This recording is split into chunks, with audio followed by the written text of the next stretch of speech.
오늘 하나님께서 우리에게 주시는 말씀은 사도행전 19장 1절에서 20절까지의 말씀입니다. 제가 한 절, 여러분이 한 절 함께 교독하도록 하겠습니다. 아볼로가 고린도에 있을 때에 바울이 윗지방으로 다녀 에베소에 와서 어떤 제자들을 만나 이르되 너희가 믿을 때에 성령을 받았느냐 이르되 아니라 우리는 성령의 계심도 듣지 못하였노라. 바울이 이르되 그러면 너희가 무슨 세례를 받았느냐 대답하되 요한의 세례니라. 바울이 이르되 요한이 회개의 세례를 베풀며 백성에게 말하되 내 뒤에 오시는 이를 믿으라 하였으니 이는 곧 예수라 하거늘. 그들이 듣고 주 예수의 이름으로 세례를 받으니 바울이 그들에게 안수하며 성령이 그들에게 임하심으로 방언도 하고 예언도 하니 모두 12사람쯤 되니라. 바울이 회당에 들어가 석 달 동안 담대히 하나님 나라에 관하여 강론하며 권면하되 어떤 사람들은 마음이 굳어 순종하지 않고 무리 앞에서 이 도를 비방하거늘 바울이 그들을 떠나 제자들을 따로 세우고 드란노 서원에서 날마다 강론하니라. 꽤 동안 이같이 하니 아시아에 사는 자는 유대인이나 헬라인이나 다 주의 말씀을 듣더라.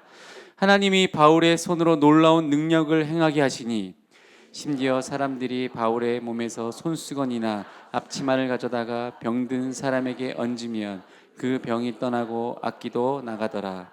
이에 돌아다니며 마술하는 어떤 유대인들이 시험 삼아 악기 들린 자들에게 주 예수의 이름을 불러 말하되 내가 바울이 전파하는 예수를 의지하여 너희에게 명하노라 하더라.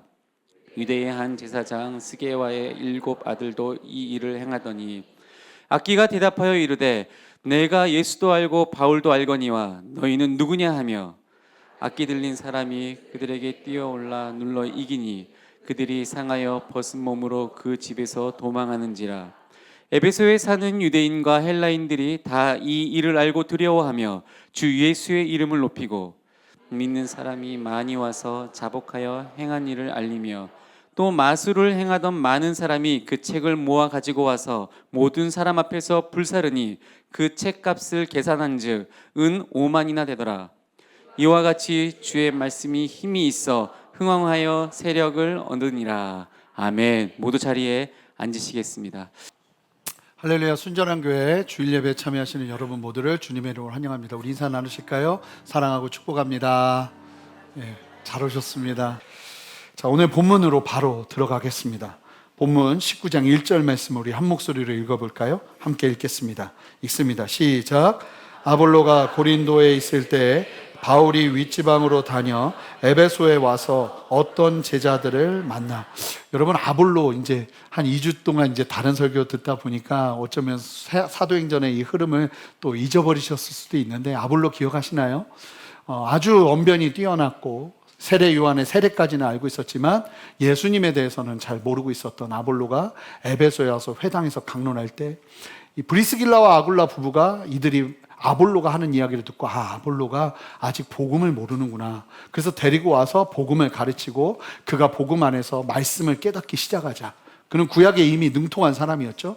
그러자 그가 말하는 데에도 은사가 있었는데 아주 분명한 복음 안에 서니까 너무나 귀한 일꾼으로 서서 고린도 지역의 선교 사역을 감당하기 시작합니다. 그리고 아시는 것처럼 이 공중에서 모두가 보는 앞에서 유대인들과 논쟁이 일어나는데 이 논쟁에서 담대하게 예수 복음으로 승리하기 시작하는, 그래서 유대인들이 그 앞에서 꼼짝 못하는 일들이 벌어지기 시작하는. 사실은 그 전까지는 계속 도망 다녔잖아요. 그 전까지는 계속 피해 다녔잖아요. 근데 아볼로라는 사람이 논쟁에서 이기면서 새로운 복음의 어떤 길들이 열려지는 역사가 일어났죠. 그렇게 아볼로가 고린도에 가서 사역하고 있을 때 바울이 이제 2차 전도행을 마치고 3차 전도행을 시작하면서 그 갈라디아 지역과 부르기아 지역을, 그러니까 1차 전도행 때 사역했던 곳들을 다시 든든하게 세우고는 육로로 이동하여서 에베소에 도착해서 에베소에서 사역하게 되는 이야기가 오늘 본문에 담겨 있습니다. 에베소에서 오늘 본문 1절 말씀을 계속 띄워주시면 뭐라고 말하냐면 어떤 제자들을 만났다라고 이야기합니다. 아직 이때 에베소에는 교회가 세워지지 않았습니다. 분명하게. 왜냐하면 바울이 이후에 회당에서 3개월간 강론을 합니다. 교회가 세워졌으면 그럴 리가 없겠죠. 아직 교회가 세워지지 않은 상태에서 수많은 사람들, 에베소는 어떤 곳이었냐면 소아시아 지역의 수도입니다. 그러니까 아주 강력한 도시였어요. 게다가 다민족이 너무나 많은 다양한 민족들이 모여있는 민족 집합소라고 불리는 곳이 에베소였습니다. 그 에베소에서 바울이 회당에서 이제 사역을 하게 되는데, 그 전에 에베소에 딱 도착했는데 누구를 만났냐면 제자라 불리는 사람들을 만나게 됩니다. 여러분, 사도행전에서 제자라 말하면 어찌 보면 일반 성도들, 예수 그리스도를 믿는 성도들을 의미하는 말이에요. 그런데 여기서 제자라는 말이 붙으면 성도일 뿐만 아니라 열정을 가지고, 도전의식을 가지고 사역하고 헌신하는 모습을 보여지는 사람들을 제자라고 불렀습니다. 그런데 바울이 에베소에 와서 딱 보는데 이 사람들이 얘기를 해요. 굉장히 열심을 내요. 복음에 대해 관심이 있는 것 같아요. 그런데 바울이 가만히 보는데 열심히 헌신도 하고 열심히 사역도 하는 것 같은데 뭐가 하나 부족한 게 너무 분명하게 보이는 거예요. 너무 분명하게. 뭐가 부족한 것인가?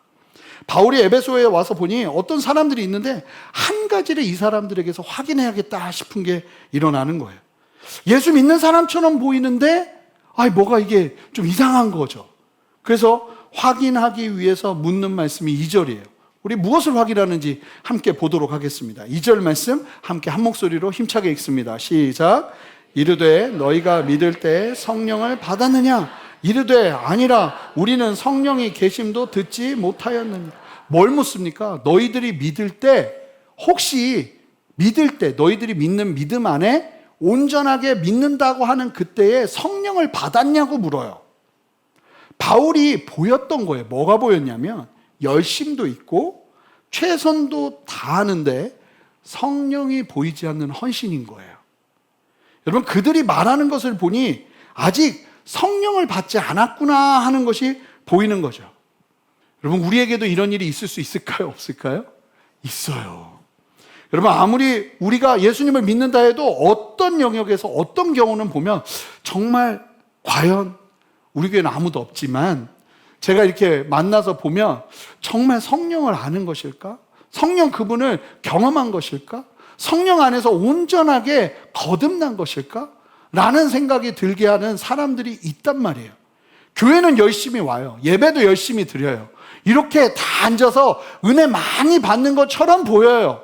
은혜도 받아요. 눈물도 흘려요. 그러니까 헌신을 하죠. 그런데 뭐가 보이냐면 성령이 안 보이는 거예요. 이 사람 안에 성령이 거하고 계시는가? 이 사람이 정말 예수 그리스도를 나의 구주로 믿고 있는가? 이게 안 보이는 거죠. 헌신은 열심히 하고 있는데. 바울은요, 당연히 있어야 될 이 복음, 진리, 성령의 충만이 보이지 않으니까 그냥 계속 확인하고 점검합니다. 아무리 이 사람들이 제자라고 불려도, 아무리 놀랍게 헌신하고 있어도 바울은 무엇을 점검하냐면 예수 믿을 때 성령을 받았는지, 너가 믿는다고 하는 그 믿음에 성령을 받았는지 묻고 있는 거예요. 여러분, 이게 정말 무서운 거 아닙니까? 믿는데 성령이 없어요. 그러면 뭐가 문제일까요? 믿음이 문제죠. 여러분, 너희가 믿을 때 성령 받는다. 그러면 다른 걸 믿고 있으면요, 성령을 받을 수가 없어요. 교회 안에서도 다른 걸 믿고 있으면요, 성령을 받을 수가 없어요. 다 믿는다고 아멘 하잖아요. 다 믿음 앞에서 반응하잖아요. 그래도 그 믿음이 진짜 어떤 믿음이냐를 정확하게 확인하고 온전하게 성경 안에서 말하고 있는 도전을 따라 믿지 않으면 성령이 없을 수 있다는 거예요. 자, 제가 이제 물어보면 지금은 다 아멘 하실 거예요. 여러분들 안에 성령이 거하고 계십니까? 아멘 하잖아요. 근데 개인적으로 거하고 계십니까? 묻고 난 다음에 진짜요? 이렇게 물으면 다들 뜨끔해 하세요. 이미 거하고 계심에도 불구하고 이 부분이 너무 헷갈리는 거예요. 잘 모르겠는 거예요. 불분명한 분들이 너무나 많은 거예요. 그런데 여러분, 오늘 말씀을 통해서 분명하게 이 부분이 정리되는 은혜가 있기를 바라요. 바울이 이 부분에 대해서 아주 분명하게 역사하는 하나님의 역사하심을 우리에게 보여줍니다. 바울이 그렇게 성령 받았는지를 묻자 제자라고 불리는 사람들이 뭐라고 대답합니까? 우리는 성령이 누구냐? 계심도 듣지 못했다. 그러자 바울이 이렇게 얘기합니다. 자, 3절부터 5절까지 보세요. 바울이 이르되 그러면 너희가 무슨 세례를 받았느냐? 그랬더니 아볼로랑 똑같아요. 요한의 세례만 받았대요. 4절에 바울이 이르되 요한이 회개의 세례를 베풀며 백성에게 말하되 내 뒤에 오시는 이를 믿어야 된다고 한 걸 모르냐? 그분이 바로 예수 그리스도시다 이야기를 하는 거예요. 그러니까 세례 요한은 예수님을 설명하는 사람이었다는 사실을 이야기하면서 예수 복음을 증거한 거죠. 그러자 예수 이야기를 듣고 난 다음에, 예수 복음을 듣고 난 다음에 어떤 일이 벌어졌는가? 5절, 그들이 듣고 주 예수 이름으로 세례를 받았다고 이야기해요. 자, 무슨 얘기일까요? 예수님을 믿었다는 얘기예요. 믿고 세례를 받았다는 거예요. 요한의 세례만 받은 거예요. 세례 요한까지만 알고 있었던 거예요. 그러자 바울이 요한이 가르쳐준 예수 그리스도를 소개하면서 복음을 증거하자 예수님을 믿습니다. 그리고는 세례까지 받았습니다. 자, 그러자 어떤 일이 또 일어나는가? 우리 6절, 7절 말씀 한 목소리로 읽어보겠습니다. 함께 읽습니다. 시작. 바울이 그들에게 안수함에 성령이 그들에게 임하심으로 방언도 하고 예언도 하니 모두 12사람쯤 되니라. 자, 보세요. 예수 믿었어요. 자, 그러면은 아멘이잖아요. 얼마나 감사한 일이에요. 거기다가 예수 믿자마자 뭐 했어요? 세례까지 받았어요. 그러면 아멘이잖아요. 얼마나 감사한 일이에요. 여러분, 세례는 충만한 뭔가를 확인을 하고 믿음이 막 성숙하고 그런 사람이 받는 게 아니라고 말씀드렸잖아요. 예수 믿기로 결정하는 순간 받는 게 세례예요. 그러니까 예수 믿기로 결정하고 세례 받았어요. 그러면 우린 다 안심해요. 그런데 바울은 여기서 멈추질 않아요. 예수님 믿겠다고 했고 세례를 받는다고 했는데 여기서 멈추지 않고 바울이 뭘 하냐면 안수기도를 하기 시작합니다. 안수기도라는 거는 뭐 위험한 게 아니라 정말 하나님의 기름 부음이 있는 사람들이 할 수 있으면 교회가 혼란을 피하기 위해 목회자들이 합니다. 안수를 통해서 하나님의 기름 부으심이 함께 흘러가면서 격려하면서 그 기도를 통해서 하나님이 더 놀랍게 역사하시는 일들이 실제로 일어날 수 있어요. 그래서 안수 기도를 하거든요. 바울이 안수 기도를 하는 거예요. 그러자 어떤 일이 벌어졌는가? 분명하게 이야기하는데 예수님 믿었어요? 세례를 받았어요? 그런데 그 다음에 뭐라고 표현합니까? 성령이 어떻게 했대요? 임했대요. 그 사람에게 임했다는 거예요. 자, 이 부분을 좀 분명하게 깨닫는 우리가 되었으면 좋겠습니다. 여러분, 모든 사람이 예수를 믿어 구원을 누리기 위해서 반드시 필요한 게 무엇인지를 알아야 되는데, 여러분 예수님 믿으시잖아요. 아멘이죠. 여기서 아멘을 이렇게 작게 하시면 어떡해. 예수님 믿으시잖아요. 그러니까 여기까지 오신 거잖아요. 아멘이죠. 아멘이란 말이에요. 그러면 그 믿음이 어떤 믿음인지 아세요? 여러분, 신학적인 용어로 하나님의 소명, 하나님의 콜링이라고 얘기해요. 하나님의 소명은 목회자들을 향한 소명이 아니라 구원 자체가 하나님의 소명이라는 거예요. 자, 로마서 8장 30절 말씀 보세요. 뭐라고 말하냐면, 우리가 예수님을 믿는 게 어떤 역사냐면 내가 우연히 예수님을 믿게 된 게 아니에요. 이미 미리 정하신 그들을 또한 부르시고 부르신 그들을 또한 의롭다 하시는 하나님께서 먼저 부르시고 택하셔서 우리가 예수 그리스도를 믿게 된 거예요. 자, 그러니까 예수를 믿을 때 그냥 내가 예수님을 붙잡은 게 아니라 반드시 하나님의 콜링을 받고 우리가 예수님을 믿게 된다는 거예요. 자, 하나님의 소명은 둘로 나뉘어요. 내적 소명과 외적 소명으로 나눠요. 자, 내적 소명과 외적 소명, 말이 좀 복잡한데 외적 소명이라는 건 뭐냐면, 그럼 하나님이 어떻게 우리를 부르시냐? 말씀으로 부르세요. 이렇게 복음을 듣잖아요. 이게 콜링이에요. 하나님께서 예수 복음을 듣게 하시잖아요. 지나가는데 누가 나한테 예수 복음을 전했어요. 아니, 옆집 순이 엄마가 나한테 예수 복음을 전했어요. 그럼 그게 뭐냐면 하나님의 부르심인 거예요. 아무나 그렇게 부르시지 않는다는 거예요. 근데 그게 들려요. 내적 소명은 뭐냐면 그렇게 들리는 복음이 내 안에 믿어지도록 성령께서 역사하시는 걸 내적 소명이라고 그래요. 그러니까 여러분들이, 자, 다시 한번 묻겠습니다. 예수 그리스도를 나의 구주로 믿으시죠? 아멘이잖아요. 그러면 반드시 여러분들 안에 뭐가 있다는 증거냐면 하나님의 소명이 이미 여러분들에게 임했다는 증거예요. 자, 옆에 분에게 좀 고백할까요? 함부로 보지 마세요. 하나님의 소명이, 왜 얘기 안 하세요? 날 함부로 보지 마세요. 얘기해 주세요. 나 함부로 보지 마세요. 하나님 소명 받은 사람이에요. 예? 예수 믿는 것 자체가 소명이 없으면 안 된다는 거예요. 예수 믿는 것 자체가. 그래서 고린도전서 12장 3절에 뭐라고 말하냐면 성령이 없이는 아무도 예수를 주라 시인할 수 없다고 얘기해요. 그러니까 예수님이 진짜 믿어져요. 여러분 믿는 것도 이거 기적이잖아요. 2000년 전에 고구려 왕도 아니에요. 저 멀리 있는 예루살렘 그 조그마한 나사렛이라는 동네에서 태어난 그 남자 30대 남자를 믿고 내 인생을 건다는 건 미치지 않고서는 일어날 수 없는 일이에요.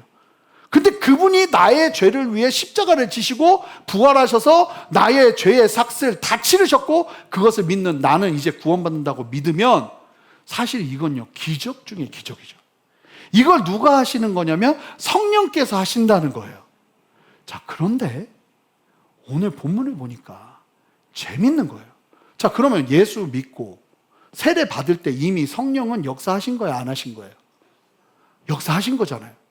그런데 성경이 뭐라고 말해요?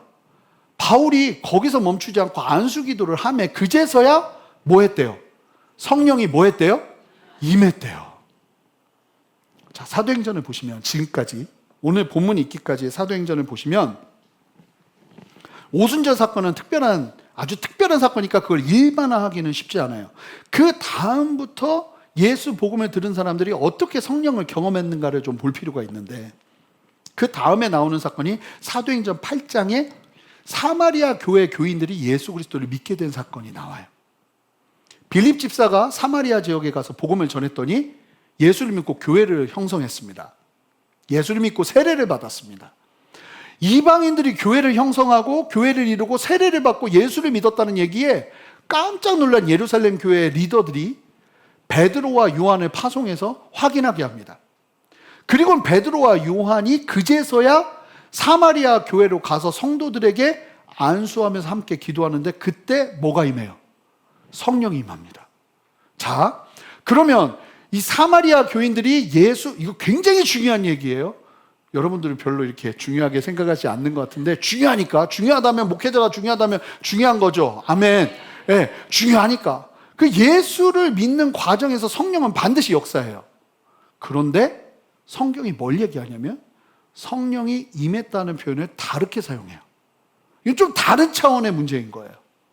믿는 과정에서 역사되는 성령의 역사 말고도.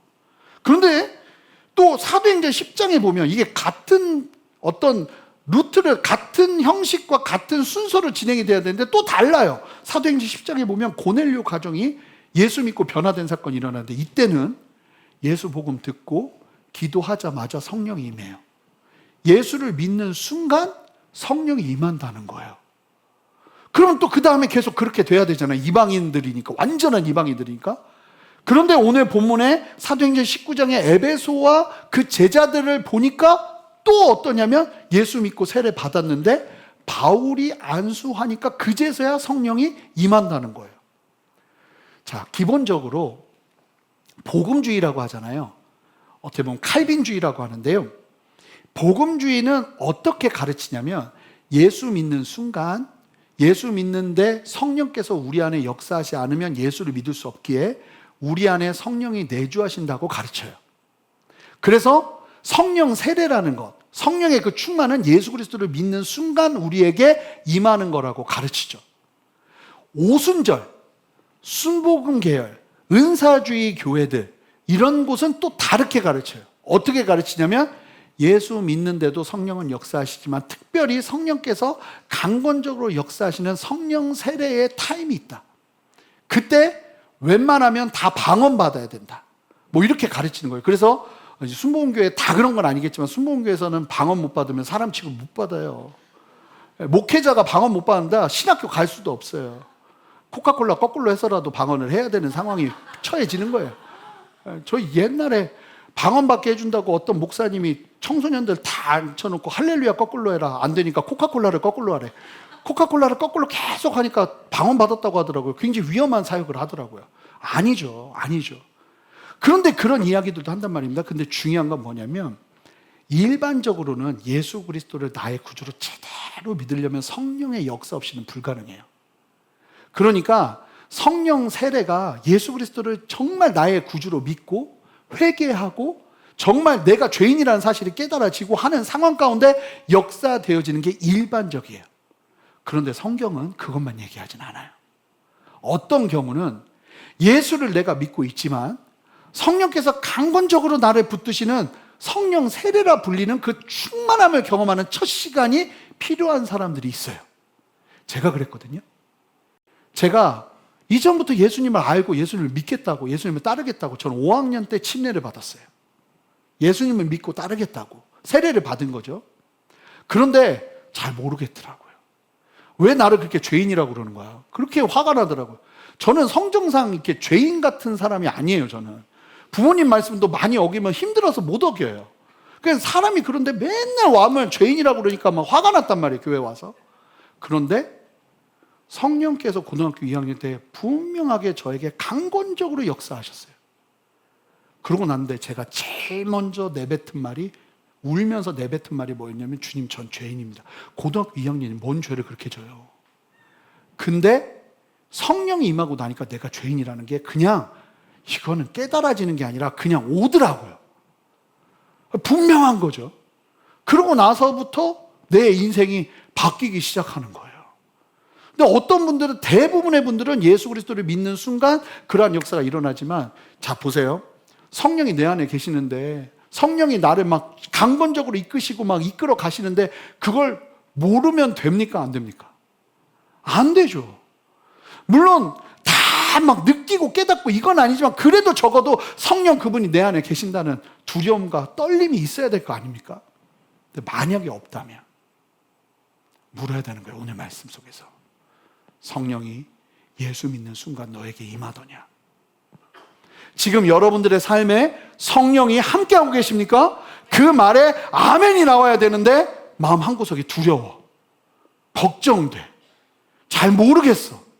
그렇다면 여러분, 두려워할 게 아니라 솔직해야 돼요. 지금 이 제자들처럼 제자라고 불리고 있는데 성령 아니야 그러면 나 알아 이렇게 하는 게 아니라 누군지 들어본 적도 없다, 솔직하게 얘기해야 돼요. 그래야 하나님이 일하세요. 여러분, 이게 어설픈 성도가 되면 안 됩니다. 아무것도 모르는데 아는 척하면서 교회에 있으면 안 됩니다. 모르면 모른다고 하셔야 돼요. 그래야 하나님이 도와주세요. 그래야 사람도 도와주죠. 믿음이 있는 것처럼 있으면 안 되는 거예요. 반드시 하나님 앞에서 배워야 되고 알아야 되는 거예요. 깨달아야 되는 거예요. 그러니까 모른다고 하니까 그때부터 바울이 가르치면서 예수 그리스도를 믿고 변화돼서 성령이 임하는 역사, 방언을 하고 예언을 하는 역사가 일어나기 시작하는 거예요. 여러분, 그러니까 바울이 하는 거 보세요. 진짜 성령의 역사가 일어나면 뭘 알아야 되냐면 복음을 알아야 돼요. 복음을. 여러분, 복음. 다른 게 아니죠. 여러분, 분명하게 복음을 깨달아야 되는 거예요. 사도행전에서 말하는 복음은요, 여러분 다른 게 아니에요. 여러분 아멘 하셔야 돼요. 예수께서 십자가에서 죽으시고 부활하심으로 우리의 죄의 문제를 해결하셨습니다. 승천하시어 하나님 우편에 하늘 보좌에 앉아 계시며 지금도 온 세상을 다스리십니다. 그 주님은 세상의 심판주로 다시 오실 것입니다. 이 진리를 대하는 우리들은 반드시 회개하고 돌이켜 예수를 믿음으로 죄사함을 받고 하나님의 천국 시민으로 살아갈 수 있습니다. 그리고 하나님은 그렇게 예수를 믿는 우리들이 온전하게 하나님의 뜻에 이루며 살아갈 수 있도록 누구를 보내시는가? 성령님을 보내십니다. 아멘. 여러분, 이 사실이 믿어지는 은혜 속에서 우리의 신앙이 펼쳐져야 되는 거예요. 그런데 만약에 이 부분이 내가 알잖아요, 필요해요, 그러면은 그때부터 뭐 해야 되냐면 기도하는 거예요. 저는 고등학교 1학년 때 1년 동안 기도했어요. 야간 자력수 끝나면 교회로 갔어요. 무조건 나도 성경에서 말하는 것처럼 만나달라고. 1년을 기도하니까 하나님이 만나주시더라고요. 여러분, 2년, 3년 포기하지 않고 기도해야 되는 게 뭐냐면 이 하나님의 붙드심이에요. 성령이 충만히 임하는 은혜가 있기를 주님의 이름으로 축복합니다. 그렇게 바울은 에베소에서의 사역을 본격적으로 시작해요. 8절, 9절 보시면 회당에 들어가 3개월을, 회당에서 3개월 동안 말씀 가르친 적이 없어요. 왜냐하면 회당이 난리가 나요. 에베소가 너무 놀라운 땅이었던 게 뭐냐면 3개월 동안 회당에서 유대인들이 들었다는 거예요. 말씀을, 복음의 말씀을. 이 에베소 사람들이 바울 못 떠나게 하잖아요. 2차 전쟁 마치고 떠날 때. 그럼 성령께서 임하시면 성령께서 허락하시면 내가 다시 오겠다 하고, 그 정도로 영적인 목마름이 있던 땅이 에베소 땅이었던 거예요. 3개월. 그런데 오래 가지 않아요. 자, 9절 보세요. 어떤 사람들은 마음이 굳어 순종하지 않고 무리 앞에서 이 도를 비방하니까 바울이 일어납니다. 그리고는 그들을 떠나 제자들을 따로 세우고는 두란노 서원으로 가서 날마다 강론해요. 두란노 서원이 뭐냐? 두란노라는 사람이 운영하는 서원이 두란노 서원이에요. 두란노는 사람의 이름이라고 봅니다. 그 서원에 가서 날마다 강론하기 시작하는 거예요. 강론의 길이 열린 거예요. 그러자 이제 더 이상 구속받지 않고 유대인들뿐만 아니라 이방인들이 수시로 찾아와서 바울의 강론을 듣는 역사가 일어나게 되는 거예요. 그러자 자, 10절 말씀 한 목소리 읽어볼까요? 함께 읽겠습니다. 시작. 2해 동안 이같이 하니 아시아에 사는 자는 유대인이나 헬라인이나 다 주의 말씀을 듣더라. 소아시아의 수도였던 에베소로 찾아와서 아시아 지역에 있는 웬만한 사람들은 다 와서 한 번 이상은 바울의 설교를 듣는 역사가 일어납니다. 그러면서 말씀이 편안하게 2년 동안 막 계속 에베소 땅에서 선포가 되니까, 여러분들의 삶에 말씀이 막 몇 년 동안 계속 선포가 되면 어떤 일이 일어날까? 오늘 설교 제목이 말씀의 힘이거든요. 그럼 말씀이 여러분들의 삶에 계속 들어가요. 맨 처음에 힘들고 어려워. 그런데 그 말씀이 점점 나에게 은혜가 되고 아멘이 되고 감사가 되고 찬양이 되기 시작하는 역사가 일어나기 시작하면 어떤 일이 벌어질까요? 오늘 에베소에서 일어난 일들처럼 이와 같은 일들이 벌어질 줄 믿습니다. 자, 11절 12절 한 목소리로 힘차게 여러분들이 읽어주세요. 읽습니다. 시작.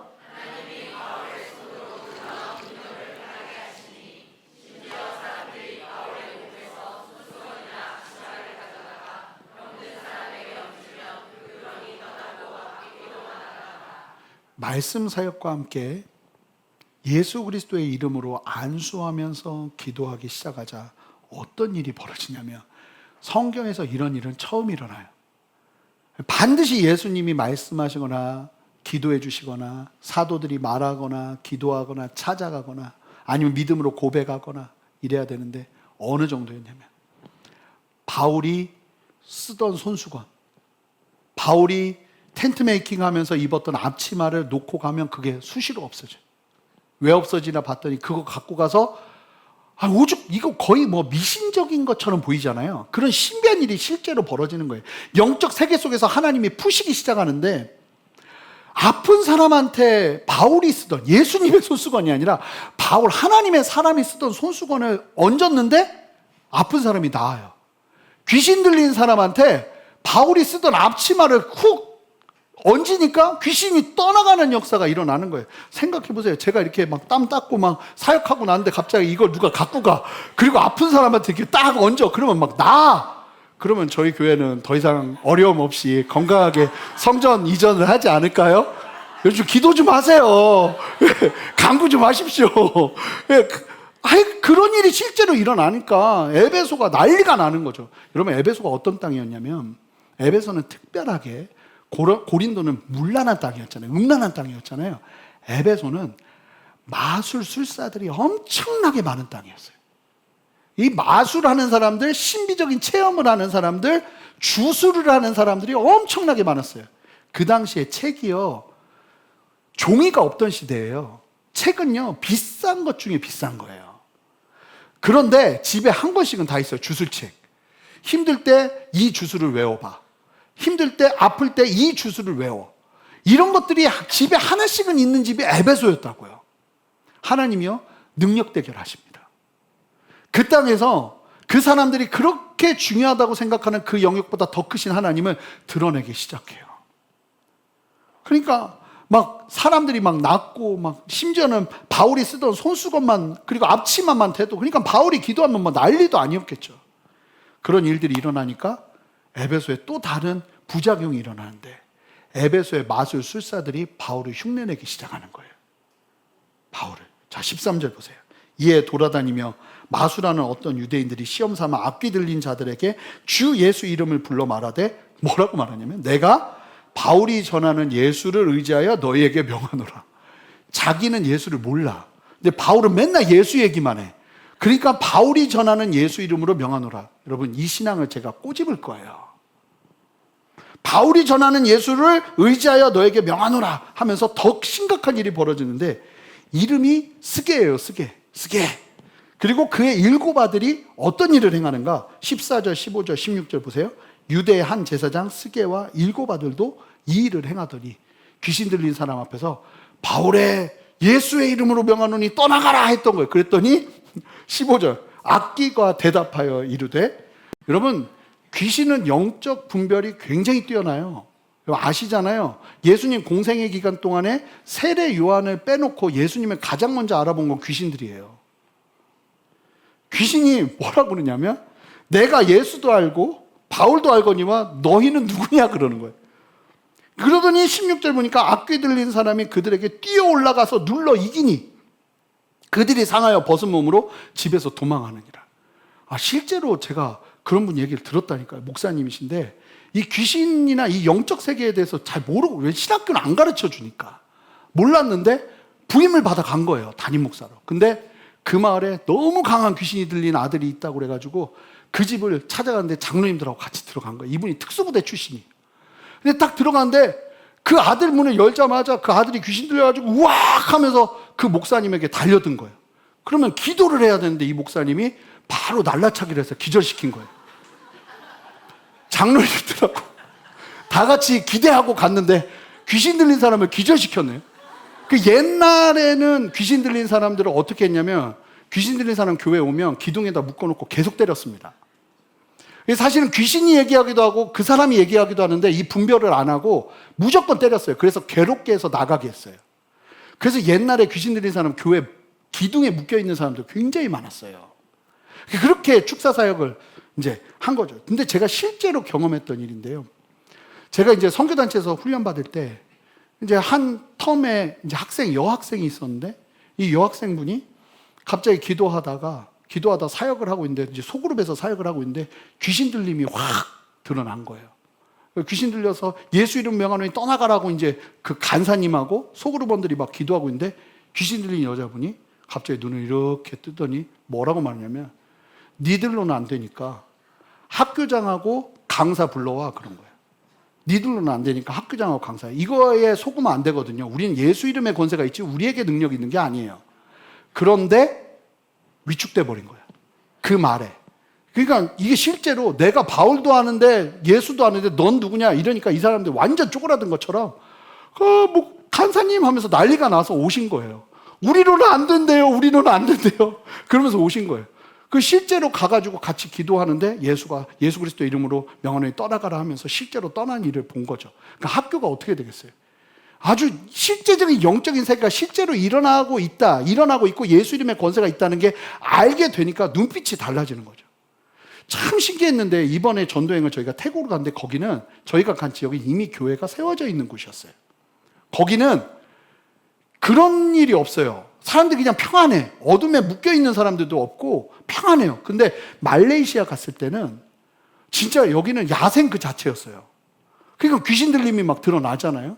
그러니까 그걸 보니까 귀신이 막 드러나고 예수 이름의 권세가 얼마나 강력한 건지를 눈으로 직접 보고 나니까 팀원들이 그날 밤에 굉장히 늦게 들어가는데 잠을 안 자더라고요. 잠이 안 오는 거죠. 막 가슴이 뛰고 신기하고 놀랍고. 근데 영적 세계가 실제로 일어나는 것이니까. 여러분, 우리의 눈으로 보는 이성으로만 세상이 돌아간다고 생각하시면 안 돼요. 영적인 세계는 분명하게 있습니다. 그런데 중요한 건 에베소가 난리가 난 거예요. 이 일로. 야, 하나님이 진짜 살아계시는구나. 귀신이 벌벌 떠는구나. 바울과 예수 이름 앞에서. 그러면서 이 에베소 자체가 난리가 난 거예요. 그러면서요, 이 에베소 사람들 안에 뭐가 생겼냐면 하나님이 살아계신다는 믿음이 전인격적으로 들어와요. 그러자 17절 함께 읽어볼까요? 함께 읽어보겠습니다. 시작.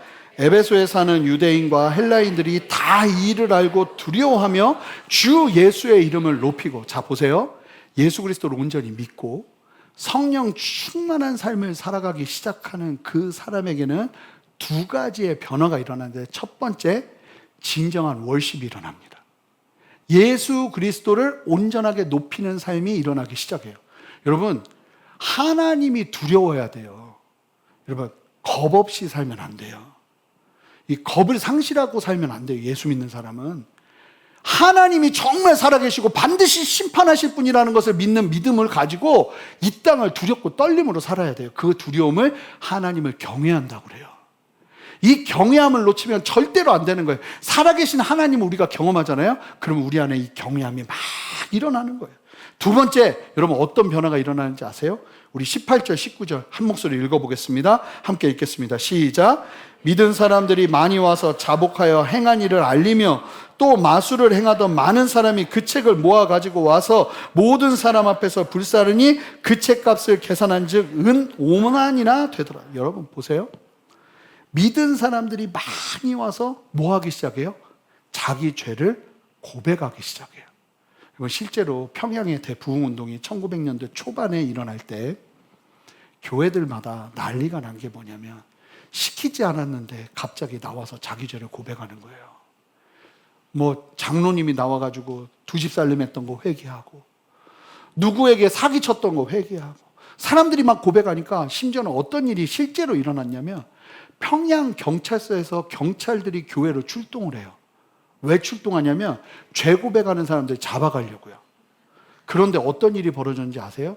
경찰들이 죄를 고백하기 시작해요. 실제로 여러분 하나님의 임재와 영광과 다스리심이 있으면 성령이 우리 안에 거하시기 시작하면 반드시 우리의 삶에 변화가 일어납니다. 뭐가 일어나느냐? 돌이킴이 일어나요. 여러분 예수를 믿고 있는데 10년 내내 변함이 없어.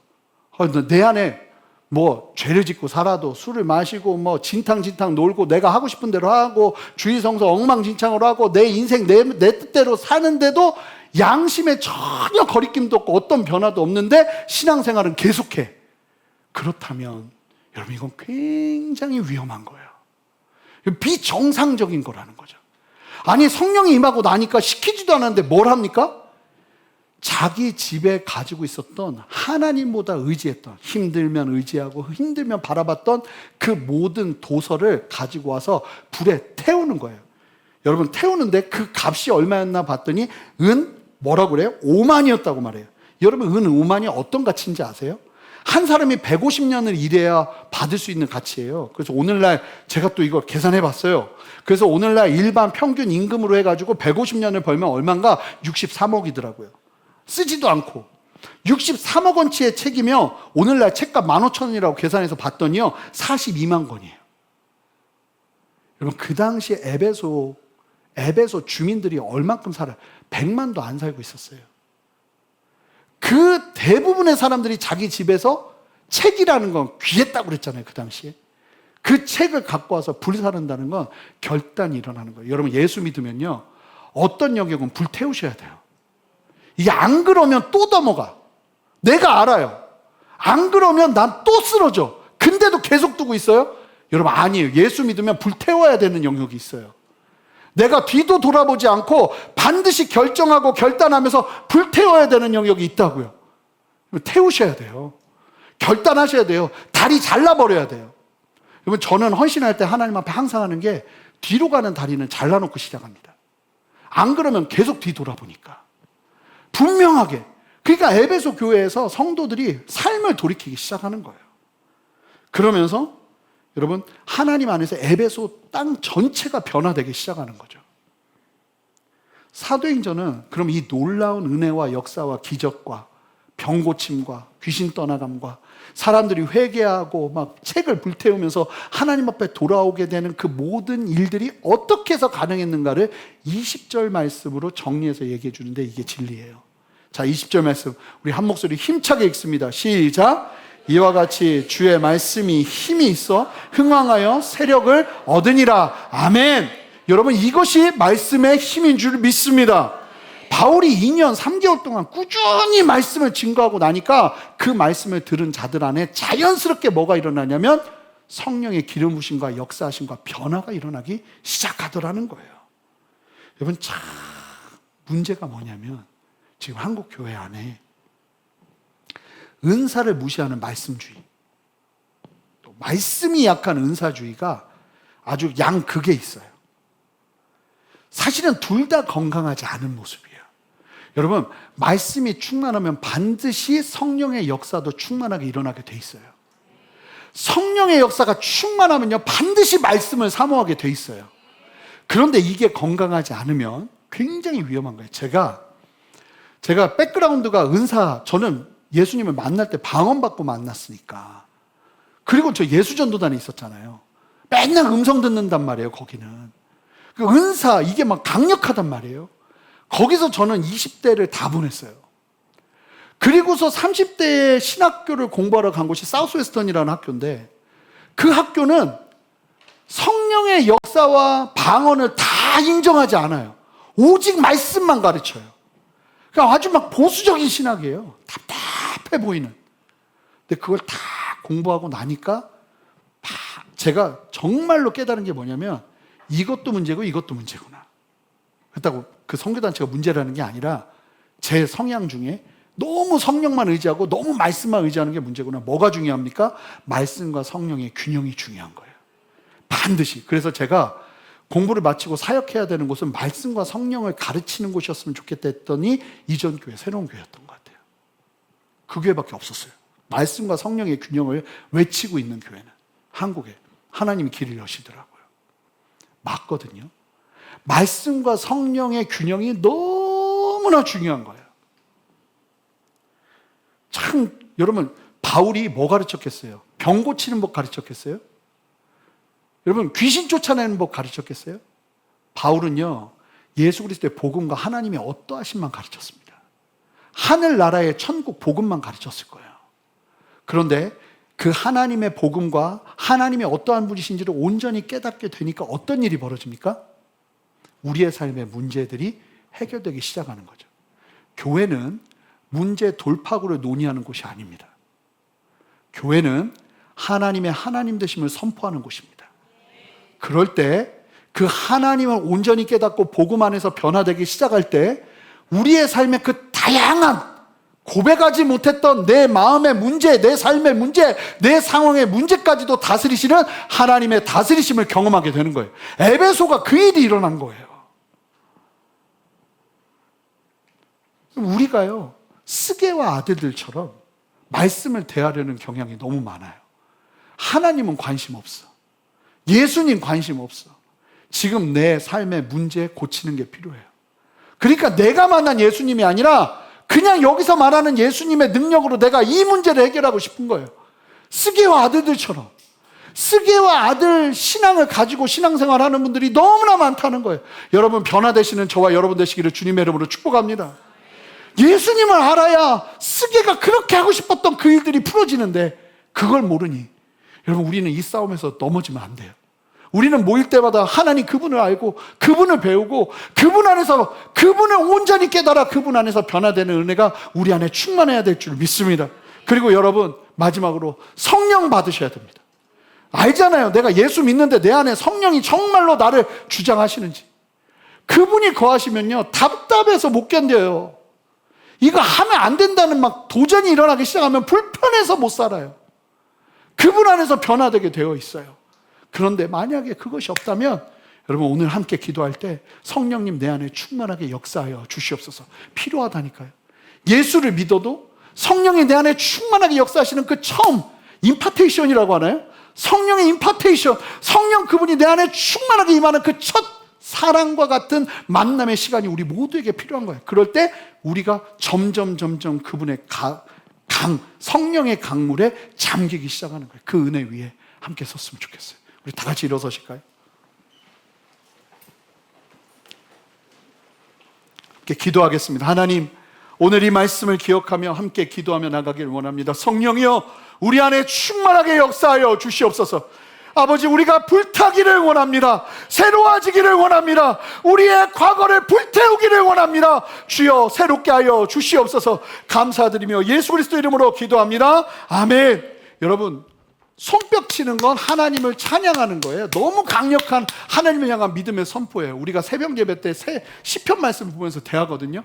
우리 함께 힘차게 좀 힘 있는 찬양할 거예요. 성령에 임하소서. 우리 함께 주님 앞에 큰 박수로 영광 돌려드리고 힘차게 손뼉 치면서 성령이 우리 안에 충만하게 역사하시도록 우리 함께 찬양하며 나갔으면 좋겠어요. 이 시간 우리의 주인 되시는 주님께 우리 박수로 영광 돌려드립시다. 할렐루야! 할렐루야! 아멘! 아멘! 우리 전심으로 주님을 찬양합시다. 아멘! 우리 함께 선포합니다. 성령이여, 성령이여 임하소서. 내 마른 나의 심령 위에 아멘. 주님의 은혜에 담비 내려 나 흠뻑 적셔 주옵소서. 아멘. 주의 권세 주의 능력 지금 이 시간 임하소서. 악한 권세, 악한 권세 모두 깨뜨리고 주님 나라 임하소서. 선포합시다. 영광 할렐루야. 예수의 그 피가 내게 승리 주네. 구원이 되시는 영광 할렐루야. 아멘. 능력 되네. 소망이 되시네. 우리 자매님들 고백합시다. 성령이여, 성령이여 임하소서. 아멘. 내 마른 나의 심령 위에 주님의 은혜에 담비 내려 나는 멈춰. 우리 형제님들 고백합시다. 주의 권세, 주의 권세 주의 능력 지금 이 시간 임하소서. 악한 권세, 악한 권세 우리 함께 한 목소리로 두 손 높이 들고 선포합니다. 영광, 영광 할렐루야.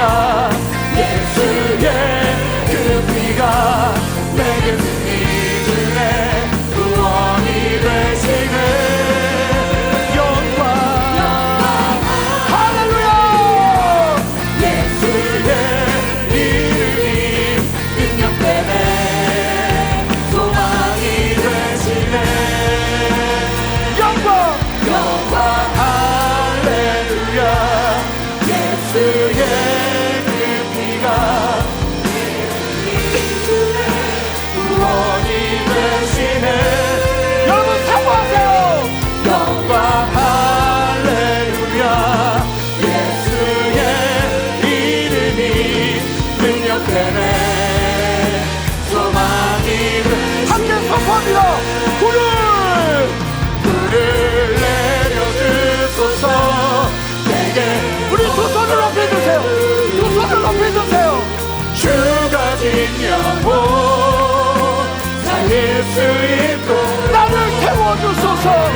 성령이여, 세상 위에 나를 드리니 열방의 불로 태우소서. 한 번 더 고백합시다. 불을 내려주소서. 불을 내려주소서.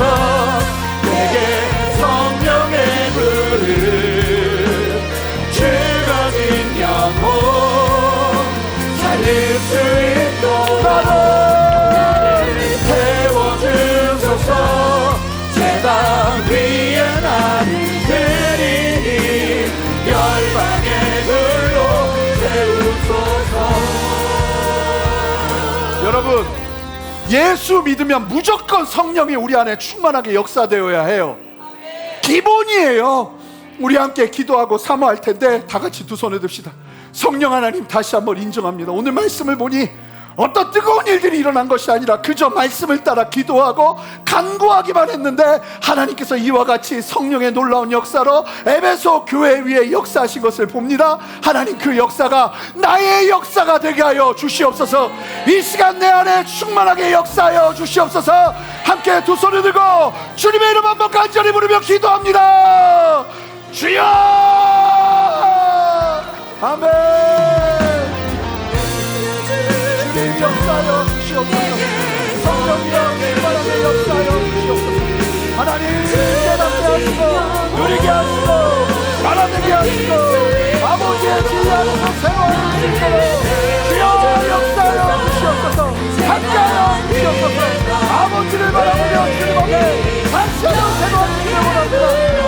하나님 나의 힘으로 나아가지 않겠습니다. 나의 힘으로 나아가지 않겠습니다. 성령이여 충만하게 역사하시옵소서. 성령이여 충만하게 역사하시옵소서. 주여 우리 안에 말씀하시는 주를 보게 하시옵소서. 말씀하시는 아버지의 다스리심을 누리게 하옵소서. 아멘.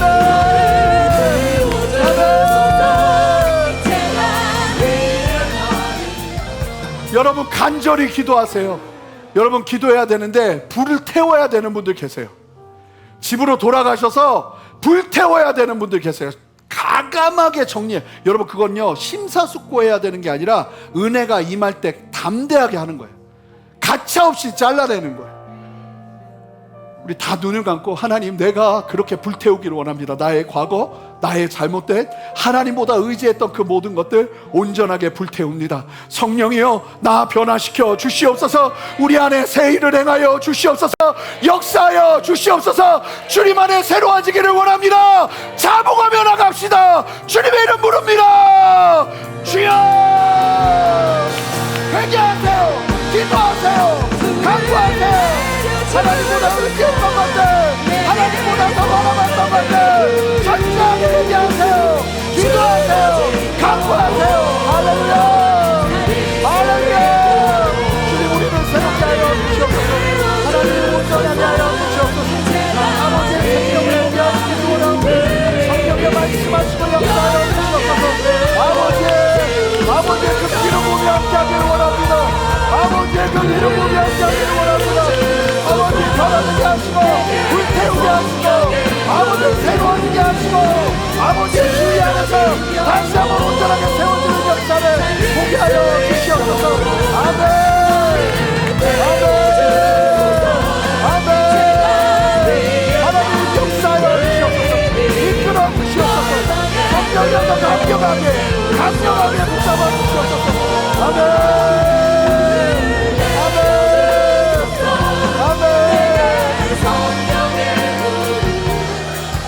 여러분 우리 함께 마지막으로 교회를 위해서 기도할 텐데 여러분 말씀의 힘을 누리는 교회 되기를 원합니다. 이 에베소 교회처럼 말씀의 힘을 나타내는 교회 되기를 원합니다. 하나님 말씀을 사모하며 복음을 증거하는 가운데 아버지 하나님 이러한 생명의 역사가 일어나게 하여 주시옵소서. 고칠 수 없는 병이 치유되는 역사가 일어나게 하여 주시옵소서. 어둠이 떠나가는 역사가 일어나게 하여 주시옵소서. 원수마귀의 계기가 무너지는 역사가 일어나게 하여 주시옵소서. 진리 안에 새로워지는 역사가 일어나게 하여 주시옵소서. 하나님 영광 받으시는 교회, 하나님의 말씀이 살아있는 교회로 우리를 사용하여 주시옵소서. 함께 두 손을 들고 주님의 이름 부르며 기도합니다. 주여 할렐루야.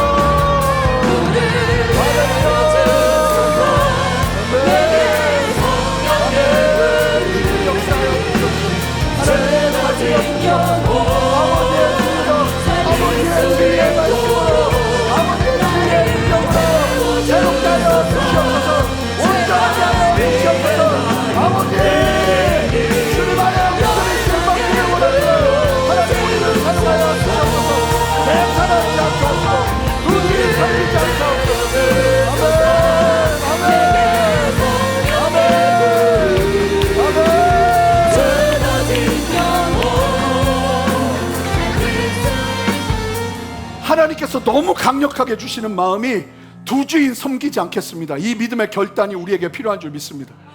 하나님 세상과 주님을 겸하여 섬기지 않겠습니다. 하나님 주님의 종으로 예수 그리스도의 부르심을 받아 우리는요 다 사명 소명을 받은 하나님의 calling of God, 하나님의 그 콜링을 받은 사람들이에요. 하나님의 그 위대한 부르심 앞에 있는 사람들이에요. 그래서 하나님 내가 변화되기를 원합니다. 하나님 내가 두 주인 섬기지 않겠습니다. 마지막으로 이 결단하기를 원해요. 하나님 기뻐하십니다. 그리고 여러분 넘어질 수 있어요. 그래도 또다시 결단하는 거예요. 또다시 붙잡는 거예요. 하나님 내가 두 주인 섬기지 않겠습니다. 여러분 분명하게 예수 제대로 믿고 이 땅 살아야 될 것 아닙니까? 어설프게 예수님과 상관없는 신앙으로 이 땅 살 수 없는 것 아니겠습니까? 우리 함께 다 같이 믿음의 두 손을 듭시다. 하나님 나의 주인 되어 주셔서, 하나님 나의 주 되어 주셔서 주님만 섬기며 나아가는 인생 되게 하여 주시옵소서. 한 번 더 마지막으로 기도하며 나가겠습니다. 함께 기도합니다. 기도하겠습니다. 하나님 역사하여 주시옵소서. 주주인 섬기지 않게 하옵소서. 하나님 오직 주님만을 바라보며 하나님의 주의 안에서 믿음으로 담대히 서는 은혜를 허락하여 주시옵소서. 주님만을 바라보며 하나님 앞에 믿음으로 담대히 서는 은혜를 허락하여 주시옵소서. 도저히 섬기지 않게 하시고 하나님만을 바라보며 믿음으로 담대히 서는 은혜를 허락하여 주시옵소서. 할렐루야, 할렐루야. 주님 승리하셨습니다. 주님 승리하셨습니다. 하나님 승리하셨습니다. 하나님 승리하셨습니다.